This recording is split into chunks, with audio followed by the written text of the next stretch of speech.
بسم الله الرحمن الرحیم. نن زمونږ د علم النحو 109 نمبر درس دی. منصوبات شروع دي. په منصوباتو کې اول مفعول به هغه ازدم کو، د هغې مثالونه مو لیکه، د هغې تعریف مو لیکه، د هغې ترکیبونه مو کړه، د هغې نه پس بیا د هغې کې نور څه بحثونه هم پکې ټول مکمل درسونه پکې پوره شو. نن چې دی مفعول مطلق وایو. مطلق معنی د خالص مفعول، صرف مفعول یعنی آزاد مفعول چې دې سره څه قید نه وي. ټیک شو جي، څه پابند نه وي، دا آزاد وي، پابند نه وي، نو دې ته خالص یا مطلق معنی د خالص، د مطلق معنی سره خالص. نو دلته کې وایي مفعول مطلق دا اسم وي. ښه جي، دا مفعول مطلق اسم وي. لکه ګوره جي، داسې اسم مصدر، داسې اسم مصدر ته وایي مفعول مطلق. داسې اسم مصدر ته وایي مفعول مطلق. داسې اسم مصدر ته وایي چې د فعل نه پس راشي، د فعل نه پس راځي، د فعل نه پس راځي، او داسې اسم مصدر وي چې د فعل نه پس راځي، او دا اسم مصدر هم د هغې فعل وي، هم د هغې فعل اسم مصدر وي چې کوم فعل ذکر شوی وي، نو دا اسم مصدر د دغې فعل نه وروستو راځي، او د دقې فعل مصدر وي. یعنی د دې مصدر نه دا فعل وتی وي، د دې مصدر نه دا فعل جوړ شوی وي.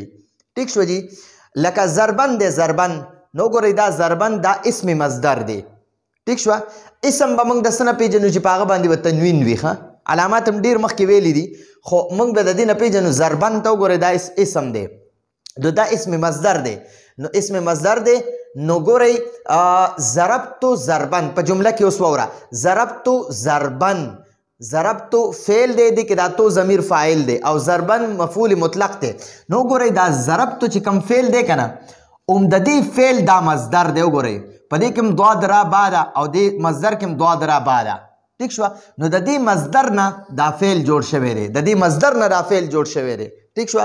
نو ضربتو ضربن معنی ده، ضربن معنی ده وخل، او ضربتو معنی ده ما وخل وکړه، میں نے مارا. ټیک شوه. او ضربن معنی ده مارنا. نو د دې دا د تاکید دپاره راځي، په یو خبره کې د زور پیدا کولو دپاره راځي. د دې مطلب ضربتو ضربن معنی ده هم ما وخل وکړه، بل چا نه دي کړي، ما وخل وکړل. ټیک شوه. نو ضربتو ضربن یا د دې معنی داسې کوه ما ښه وخل وکړه، ما ښه وخل وکړه، لږ وخل مې ونه کړه، ښه ډېر وخل مې وکړه. ټیک شوه. داسې هم کولی شي. یا مطلب داسې ده هم ما وخل وکړه، بل چا نه دي کړي، ما وخل وکړه. نو دا ضربتو ضربن دا د تاکید دپاره راغی. دا د څلورو د دریو مقصدونو دپاره راځي. دا مفعول مطلق چې ده د ده فایده څه ده، دا ولې راځي، د ده په جمله کې کار څه، نو هغه دا دي. دا درې خبرې چې دي دا هم ذکر کړي دي، 1 2 3 په ترتیب باندې به انشاءالله وایو. نو ګورئ مفعول مطلق د فعل نه وروستو راځي. وګوره دا ضربتو دا فعل دی. ټیک شوه.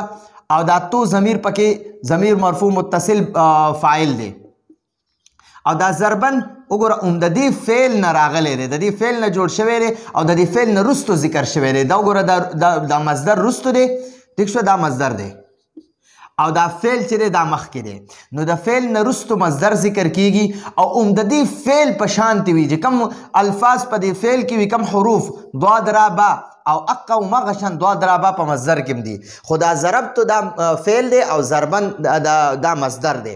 نو د دې ترکیب به مونږ څنګه کوو؟ ضربتو فعل دی، دا تو ضمیر پکې فاعل دی، او ضربن مفعول مطلق دی، مفعول مطلق. نو ګوره فعل د خپل فاعل او مفعول مطلق سره جمله فعلیه خبریه شوه، جمله فعلیه خبریه شوه. همدغه شانتې دا ټول ذکر کیږي. یعنی ضربتو زیدن ضربن، ضربتو زیدن ضربن، ما زید ښه وخلو، ما زید ښه ډېر وخلو، یا ما زید ډېر وخلو، یا معنی کوه ما زید ښه وخلو. ٹھیک شو. نو دا ضربه چې دی دا فعل دی، دا تو ضمیر پکې مرفوع متصل دا فاعل دی، دا زید وخل خوړلی، نو دا پکې مفعول دی، مفعول به. او ضربن وګوره ضربتو او ضربن، ضربتو ضربن دا وګوره دواړه یو شانتي دي. د دې فعل نه دا مصدر، یعنی د دې مصدر نه دا فعل جوړ شوی، د دې مصدر نه دا فعل جوړ شوی دی. نو چې د فعل نه وروستو ذکر کیږي دا مصدر د فعل نه وروستو وي. ښه دا مصدر د فعل نه وروسته وي او د دقې فعل د یا د دقې فعل نه جوړي یا د دغه یعنی یا ته دا فعل جوړي او یا د په معنی کې وي د دې په معنی په شانتې معنی وي نو دا ضربا مفعول مطلق دی مطلق نو فعل د خپل فاعل مفعول به او مفعول مطلق سره جمله فعلیه خبریه شوه او قیاما هم اسم مصدر دی دا قیاما چې دی کنه دا قیاما هم اسم مصدر دی او دغه چې دی پوره جمله دا دی قمت قیاما ٹھیک شو قمت قیاما زه ښه پاڅېدم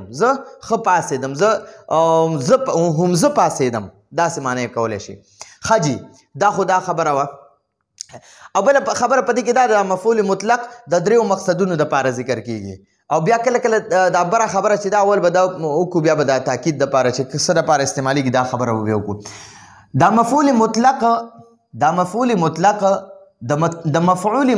فعل د مفعول مطلق چې کوم فعلي کله کله د څه قرینې یعنی دلیل د وجې نه حذف کړی کیږي یعنی نه ذکر کیږي فعل نه راځي او دا مفعول مطلق راځي لکه چې راتلونکي کس ته وویلی شي خیر مقدمین دا وګوره دا خیر مضاف دی دا مقدمین مضاف الیه دی مضاف الیه دا مفعول مطلق شو او د ده نه مخکې چې کوم یعنی دا پوره جمله داسې ده قدمت قدوما خیر مقدمین ستا راتلل ډېر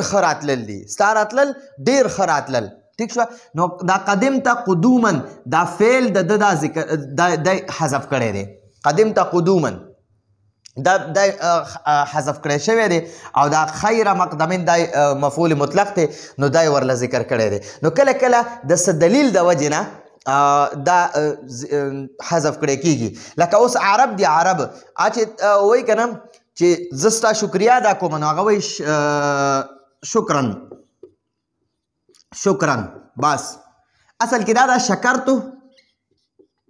شکرتو شکرا زه ستا شکریا ادا کوم خو دا د ډېر جلتۍ د وجې نه دا شکرتو نه ذکر کوي دا ته حذف کړي دا بس صرف ډایرک وایي شکرا لکه چې ښېګړه دې ورڅه وکړه تا ته به ووایي شکرا یا اوبه مو به دې پې وڅښلې نو ګورئ بیا به هغه به تا ته وایي ساقیان یا تا په خپله اوبه وڅښلې نو تا به ته وایي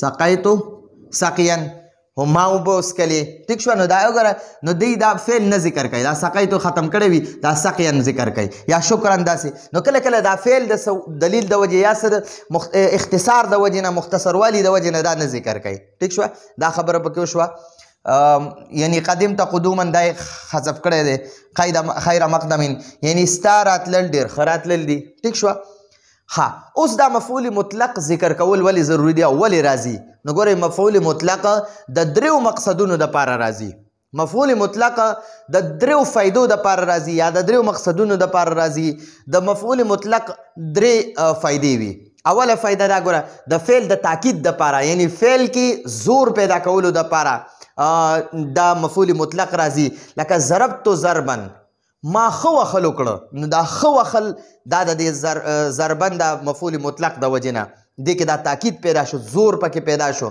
نو د فعل کې په کار کې یا په یو فعل کې د زور پیدا کولو دپاره هم دا مفعول مطلق ذکر کېږي نو هغه داسې وي ضربتو ضربن ما ښه وخل وکړه ټیک شوه دویمه خبره مفعول مطلق د کار د نوعیت بیانولو دپاره راځي چې یاره دا کار ما څنګه وکړو د چا په شانتې مې وکړو نو هغه نوعیت یې بیانوي ټیک شوه لکه جلستو معنی زه کېناستم جلست العالم جلست مضاف دی العالم مضاف الیه دی وګورئ دا جلستو جیم سین لام دا جیم لام تا دا جیم لام سین دا پرې فعل کې راغی دا جلستو فعل دی او جیم لام سین دا پرې دغه کې مفعول مطلق کې راغی نو وګوره د دې د دواړو الفاظ یو شانتي دي نو ځکه دته چې دا مفعول مطلق چې که نه دا د دقې فعل مصدر وي دا مفعول مطلق د دقې فعل مصدر وي ٹھیک شو. نو ګورئ جلستو جلسة العالم دا نوعیت بیان کو، انداز بیان کو، د انداز بیانولو لپاره چې زه د چا په شان کېناستم. نو جلستو دا فعل دی کې دا تو ضمیر مرفوع متصل دا فاعل دی. جلسة العالم، جلسة مضاف ته، العالم مضاف الیه دی. نو دا مضاف الیه چې دی دا مفعول مطلق شو. نو جلستو جلسة العالم معنا ده زه د عالم په شان کېناستم. څنګه چې عالم کینی داسې زه کېناستم، مطلب یې دقه دی. نو زه د عالم په شان کېناستم. نو ګورئ دلته کې هغه نوعیت هغه انداز بیان کو، د انداز بیانولو دپاره زه د عالم په شان کېناستم. نو جلستو جلسة العالم، جلستو جلسة العالم زه د عالم په شان کېناستم. نو ګورئ د نوعیت د انداز بیانولو دپاره مفعول مطلق راځي. اول د څه لپاره؟ زور په یو جمله کې زور پیدا کولو دپاره، په فعل کې کار کې زور پیدا کولو دپاره، یا د انداز بیانولو دپاره، یا د عدد تعداد یعنی چې یاره جلستو جلستن زه یو ځل کېناستم، جلستو جلستین زه دوه ځل کېناستم، جلستو جلسات زه ډېر ځل کېناستم. نو د تعداد بیانولو دپاره دا مفعول مطلق راځي. نو ګورئ د کار د تعداد دپاره لکه جلستو معنا ده زه کېناستم، جلستن یو ځل، زه یو ځل کېناستم. نو دا جلستو فعل فاعل دی، جلستو دا فعل دی، دا تو ضمیر مرفوع متصل پکې فاعل دی، او دا جلستن دا مفعول مطلق دی، مفعول مطلق. نو دا مفعول مطلق دی، د دې معنا ده زه یو ځل کېناستم. جلستو جلستین زه دوه ځل کېناستم. دا جلستو فعل فاعل دی، جلستین دا پکې مفعول مطلق دی. بیا ګوره ورته داسې بیا بل ظلم ویلی شي، جلستو زه کېناستم، جلساتن زه ډېر ځل کېناستم. نو وګورئ دا مفعول مطلق د دغې فعل وي او د فعل نه وروستو ذکر کېږي. اول فعل ذکر کېږي، بیا د هغې نه پس هغه مفعول مطلق ذکر کېږي او دا مصدر وي او د دغې فعل مصدر وي. ټیک شوه. یا هم د دې فعل د معنی په شانتې معنی وي، لکه جلستو قعودا هم زه کېناستم. ټیک شوه. یا قعدتو جلوسا زه کېناستم. نو دغه شانتې دې ته مفعول مطلق وایي. مفعول مطلق اسم مصدر وي او دا د دغې فعل مصدر وي او د فعل نه وروستو ذکر کېږي او د دریو فایدو دپاره ذکر کېږي او کله کله حذف کړی کېږي. دا زموږ د نن ورځې درس و. راتلونکي درس پورې اجازت غواړو. هذا هو المرام والله اعلم بحقیقة الکلام.